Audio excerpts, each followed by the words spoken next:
in hard-hit New York State is now approaching 11,000 as New York City Mayor de Blasio announces plans to begin manufacturing test kits and protective gear for our frontline workers. David Lee Miller is live in New York City with more. Hey, David Lee.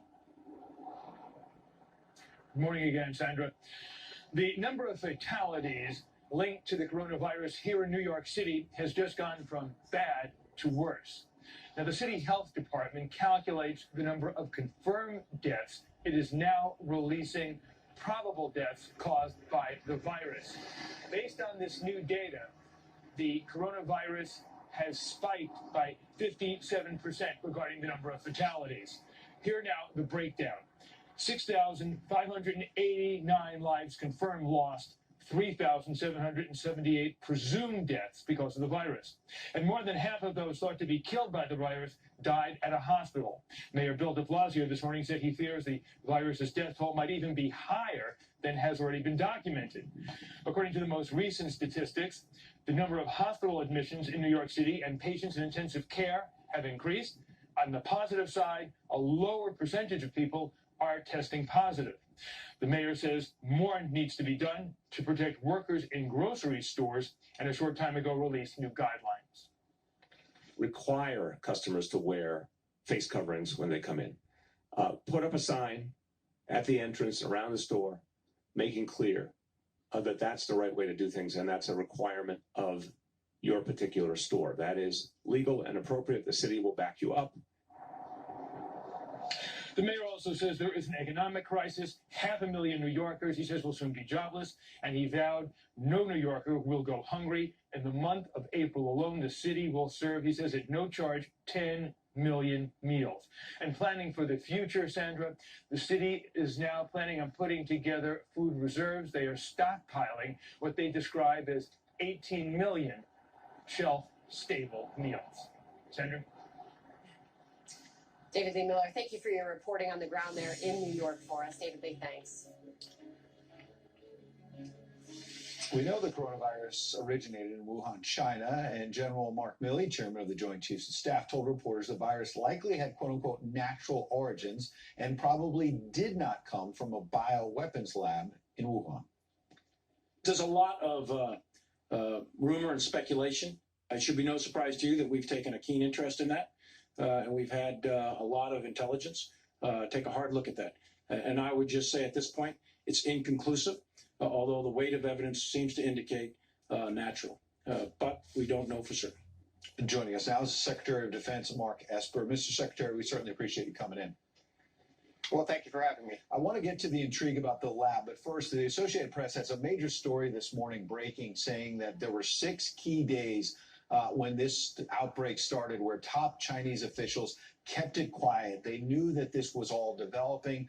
They essentially covered it up. They let millions of people travel around the Lunar New Year. And here we are now with thousands of Americans who have died, our entire economy upended. What do you plan to do? What can you do in the days ahead to hold China accountable? Well, first, let me speak to what DOD is doing here in the United States. And I would say that from the beginning, going back to late January, DOD has been all in when it comes to protecting the American people, and we've been consistently ahead of the curve when we have deployed equipment or troops and doctors and nurses to American cities. So we've been all in. We continue to do that. I'm very proud of the 50,000 plus service members around the country and abroad who are actually providing the support to our great country. With regard to China and the information coming out of there, as many of us have spoken, from folks across the political spectrum, clearly the Chinese could have been more transparent earlier and shared much more of the data. We would have had a better understanding of this virus and then how to deal with it. And I think we, even today we see them withholding information. And so I think we need to do more and continue to press them to share. The way out of this, the way toward a resolution to get back to normal or near normal, is that we all cooperate, all nations around the world cooperate to understand this virus and to get it under control. And we're just simply not seeing what we need to see from China right now. And following up on that, where are you then in terms of the military, this investigation that General Milley was referring to about getting to the bottom? He believes it was natural, but there is still intrigue out there. And so far, he's been saying we don't know for sure where this started. When will we be able to conclusively determine where are we in this investigation as to whether it came from that lab or not? Well, we do know it started in Wuhan, China, and I won't speak to intelligence reporting beyond that. But I would say that most people believe it began naturally. It was organic, if you will.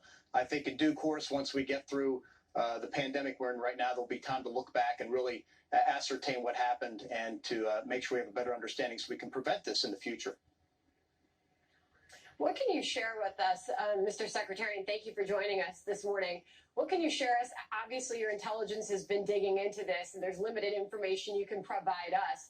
But where would we be today? You just suggested that they withheld information, and you have evidence of that. How differently would the situation we're looking at today be had they been more forthcoming?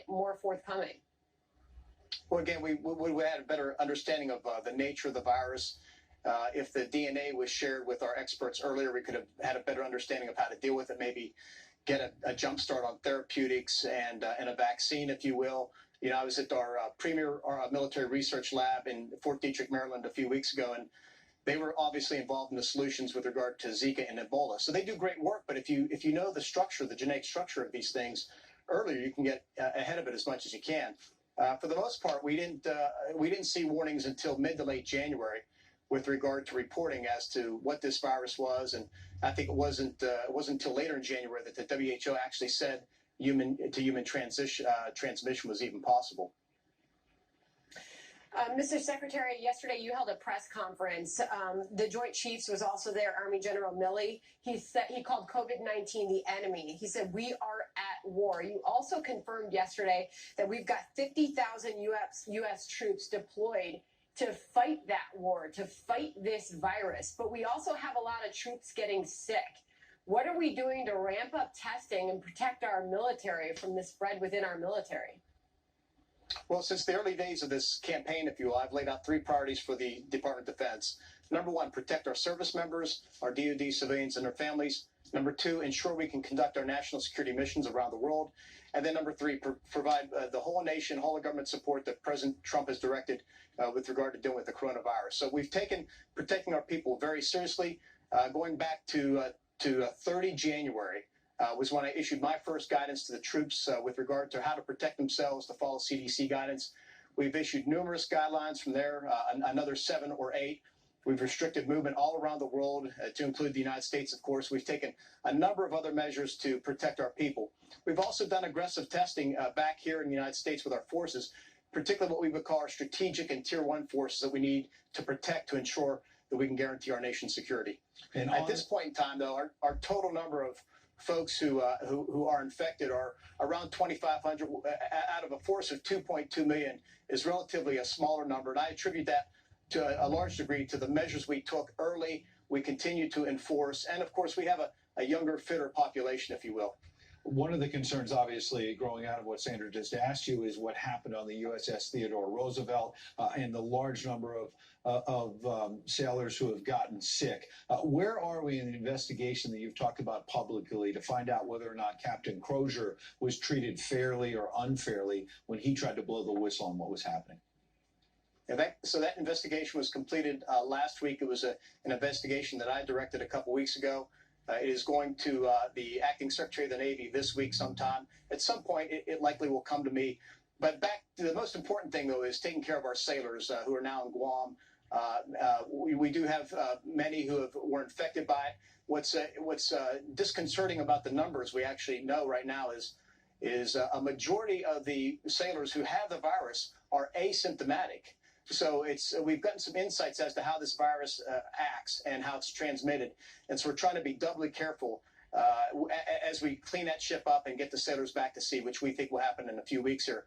The good news is we have, of the 90-plus ships out on the seas today, patrolling the oceans, keeping America safe, none of them are affected. None of their mission readiness has been affected. It's just been the Teddy Roosevelt at this point in time, and I'm sure we'll have her back and on patrol here pretty soon as well. Secretary Esper, I want to follow up also on something you said at that Pentagon news conference yesterday. Our Pentagon reporter, Jennifer Griffin, asked you if the world needs IAEA-like inspection teams to look at biolabs like they do nuclear facilities around the world. You indicated that you were open to that idea and that you would be looking further into that. Do you have any update to that? Well, I think it's an intriguing idea. As she noted, we do that obviously with nuclear inspections, but as I noted to her at the time, that's tied to a treaty, the Nuclear Non-Proliferation Treaty. I think that's a number of things that we would look at, and once we get beyond this, it would be State Department would likely take the lead on that. At this point in time, we at DoD have been gathering lessons learned, if you will, actually sending out teams to do so. We want to make sure that once we make our way through this crisis, we're on the back end of it. We can look back and make sure we make adjustments so that we have better plans going forward. We activated our global pandemic plans on 1 February, nearly over 2.5 months ago. So we try to stay ahead and have stayed ahead of this every step of the way. We want to make sure we're even better prepared going into the future. Mr. Secretary, while the world has been focused on the pandemic, and rightly so, as you know, North Korea has fired more missiles ahead of South Korea's elections. There's been concerns around the world about what they're really up to, and they're trying to improve their nuclear program. How concerned are you about North Korea and other enemies of the United States trying to take advantage of this situation to go after our interests around the world? Well, I talked about this yesterday. As many people, most Americans are focused inward in terms of dealing with coronavirus, taking care of themselves and their families. DoD still is looking outward. We're providing 50,000 service members and doctors and nurses and medical equipment in major cities across the United States, and with even more to come. But we still have an outward focus. That's my second priority. As you noted, North Korea is conducting weapons tests. We have Russian aircraft trying to penetrate our airspace. We still continue the counterterrorism fight from Africa to the Middle East, Afghanistan. We're working in Iraq. We're trying to deter Iran. The world remains a dangerous place, and so we are the sentinels on the wall, standing guard, and that remains my top mission right now. Secretary Esper, if you could just circle back on this conversation we just had and look at all the different aspects. Obviously, you are knee deep in all of these different angles to COVID-19, the fight here at home, around the world. If you could just characterize where you think we are with this today. Well, I think we're starting to see some light at the end of the tunnel here. We see in major cities the curves flattening, if you will. We're seeing, less of a need for the Corps of Engineers to build more capacity space, bed capacity space around the country. We've had the National Guard, the Corps of Engineers for over a month now, and they've site surveyed over 1,000 sites, created 16,000 beds. But it seems to me at this time, as the virus changes, as we adapt, we're learning that the greater need is doctors and nurses. So in New York, where you are, we've moved doctors and nurses out of Javits. We've moved them off the Comfort. We've put them in over 11 New York City hospitals to augment the civilian staffs there have been working very hard, very stressful conditions, long hours. So we see that adapting. At the same time, we're providing supplies, whether it's masks, ventilators. We also have our world-class researchers working on therapeutics and vaccines. So, look, we're going to get through this. We see the light at the end of the tunnel. We're going to get through this. We'll get through it together. When we get to the far end, we'll have learned a lot, and we'll be in a stronger position. And I'm confident that we will get through this, though. Mr. Secretary, we're very grateful for your time this morning. Thanks so much for coming on America's Newsroom. Hope to have you back soon. And thanks for what you're doing. Thank you. Thank you, sir, indeed. Meanwhile, professional and college sports are on hold, but there's plenty of activity in the big sports auditorium at Louisiana State University. How LSU is stepping up to help medical professionals on the front lines right now. Our country has had to fight for its freedom so many times. We've been through so many challenges. Today, our freedom is under siege from a virus that we all have the power to defeat. By staying home, practicing social distancing when in public, and washing our hands with soap and water for at least 20 seconds. Support our families, support the first responders, support each other. Go to coronavirus.gov to find the latest information to keep you and your family safe. Of this commission or advisory group. And Mark, welcome to the program. It's great to have you with us. We just had an economist on the program who said, look, you've got to at least start to reopen this economy pretty quickly, because if you don't, the human catastrophe from the depression, which we are rapidly entering, will be absolutely catastrophic. Are you on board with reopening the economy as fast as possible? Yeah, that's kind of subjective, though, because what I'm on board with is making sure I don't put my employees at risk. Their safety is paramount to anything that I do. And so if that's tomorrow, 3 weeks, 3 months, that's what I'm going to do. There's just nothing more important to me. So you're going with health concerns rather than economic concerns. Your priority is health, right? Without question. I mean, look, my employees, hopefully, to some extent, are family, and I wouldn't ask them to do anything that I wouldn't ask my family to do. Now, that said, Stuart, I'm a capitalist through and through. I'm an entrepreneur. I try to be an innovator. I think we will be able to create new opportunities, and the way we did business before probably is going to change. So whatever that day is when the doors open, every entrepreneur in this country is going to try to find a better way to do business. So while I don't think we can just recreate what we did before, I do think we're going to be able to create an America 2.0 where we do things better, we do things a little bit smarter, and we take into consideration the health concerns. Because I do agree that a significant economic toll has significant health consequences. If people can't get to hospitals, if people, suffer from depression, commit suicide, those are horrific endings. So we're going to have to innovate. We can't be dogmatic about this and say either we're open or we're closed. We've got to just, rely on that entrepreneurial spirit we have and say, you know what, let's find a better way.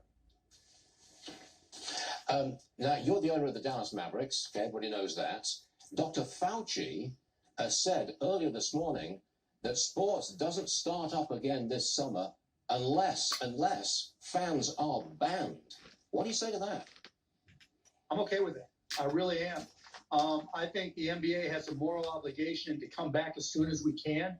And because people need sports, we need something to cheer for, something to get behind communally. All the people rooting in North Texas for the Dallas Mavericks, the Dallas Cowboys, that's important. And if it means not having fans and just streaming and broadcasting the games on television, I'm all for it because it's good for the psyche. For all the reasons when you talked earlier about the side effects of an economic depression and not moving forward, we want to, having sports will help us deal with that. Will help us deal with those negative side effects and give people something to get excited about. As I understand it, the NBA does have a plan of like a 25-day program before a very short season. Are you on board with that? I don't know the details yet. All I know is we're going to have a call here shortly to discuss it, and that the commissioner, Adam Silver, said, that he's not really going to entertain alternatives until May 1st.